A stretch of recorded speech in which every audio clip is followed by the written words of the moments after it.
નમસ્કાર, હું છું આપની સાથે કિશન તિવારી. આપ જોઈ રહ્યા છો ઇન્ડિયા ન્યૂઝ ગુજરાત અને સમાચારોની શરૂઆત કરીએ આપણે સાબરકાંઠાથી. તો સાબરકાંઠા અને અરવલ્લી જિલ્લામાં નાના મોટા થઈને 12 જેટલા જળાશય આવેલા છે અને ત્યારે ઉપરવાસમાં અવિરત વરસાદને લઈ અને જળાશયોમાં પાણીની આવક સતત વધી રહી છે અને જેને લઈ ખેડૂતોને આવનારા જે દિવસો છે તેમાં સિંચાઈ માટે પાણી મળી રહેશે.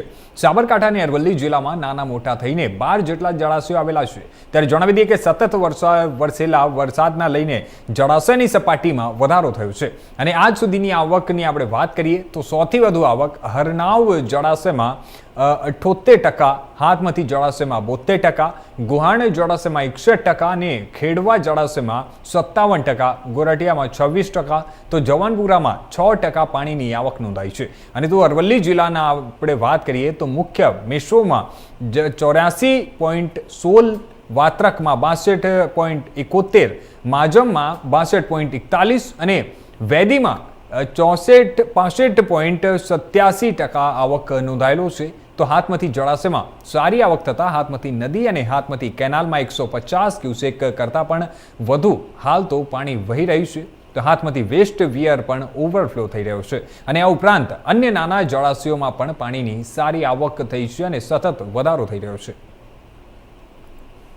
આપણે સાબરકાંઠા અરવલ્લી જિલ્લામાં ચોમાસું સક્રિય હોવાથી સાબરકાંઠાના આપણે ગુહાઈ ડેમ અત્યારે 61% ભરાયેલો છે, જેની સપાટી 170.59 મીટર છે. પછી હાથમતી ડેમ આપણે 179.31 મીટર ભરાયું છે અને એમાં ગ્રોસ સ્ટોરેજ આપણે 72% થયું છે. પછી હરનાવ ડેમ આપણે 330.01 મીટર એની સપાટી છે અને 79% હાલ ભરાયેલો છે ડેમ ટોટલ.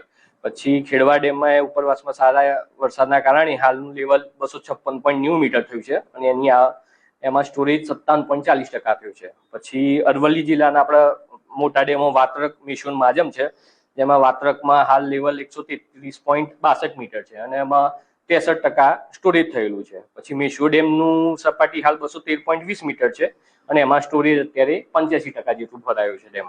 અને માજમ ડેમ 155.32 એની સપાટી છે અને એમાં 63% જેટલો ટોટલ જથ્થો ભરાયો છે. અને આગામી દિવસોમાં અત્યારે ભારે વરસાદની આગાહી છે. ઉપરવાસમાં જો વરસાદ ભારે ચાલુ રહેશે સતત, તો હાથમતી ડેમ અને ખેડવા ડેમ ને બીજા ડેમો બી આપણે ઓવરફ્લો થવાની શક્યતાઓ છે અને લગભગ 80-90% ની આસપાસ ડેમ ભરાવાની પૂરેપૂરી સંભાવના રહેલી છે. હા, હાથમતી ડેમ જે ખરો એ આપણો અનગેટેડ ડેમ છે અને ઉપરવાસમાં ભારે વરસાદની સંભાવના છે અને સતત જો ઇનફ્લો ચાલુ રહેશે તો લગભગ શક્યતાઓ છે કે